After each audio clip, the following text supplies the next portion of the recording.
இன்றைய அன்றாட தியான வார்த்தையில் பகுதி 3இல் எனக்கு பயமில்லை. ஏன் பயமில்லை? பார்ப்போம் வசனத்தை.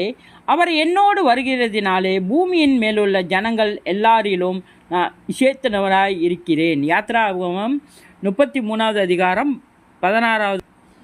கர்த்தர் என்னோடு வருகிறதினாலே தேவ தூதர்கள், கேருபீன்கள், சேராபீன்கள் மட்டுமல்ல, முழு பரலோகமும் என்னோடு கூட வருகிறது.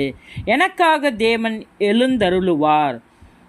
அவருடைய சத்துருக்கள் சிதறுண்டு அவரை பகைக்கிறவர்கள் அவருக்கு முன்பாக ஓடி போவார்கள். சங்கீதம் 68வது அதிகாரம் 1வது வசனம்.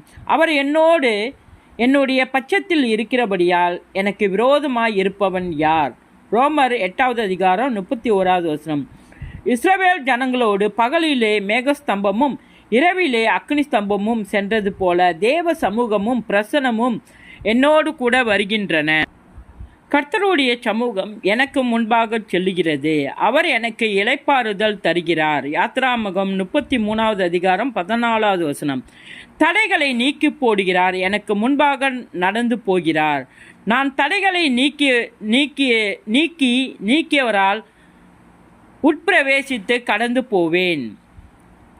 என் ராஜா எனக்கு முன்பாக போவார். மீகா 2வது அதிகாரம் 13வது வசனம். என் தேவனாலே ஒரு சேனைக்குள் பாய்ந்து செல்வேன். என் தேவனாலே ஒரு மதிலை தாண்டுவேன். சங்கீதம் 18வது அதிகாரம் 29வது வசனம்.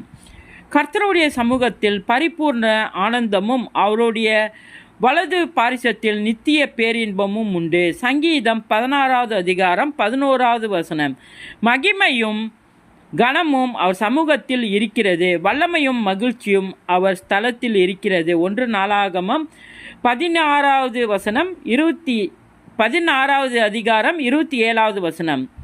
மாராவின் தண்ணீரை மதுரமாக்கிற கர்த்தர் இஸ்ரவேலரோடு நடந்து சென்றது போல என் வாழ்க்கையும் மதுரமாக்கிறவராக என்னோடு கூட நடந்து வருகிறார். யாத்ராகமம் 15வது அதிகாரம் 25வது வசனம். இயேசுவின் நாமத்தில்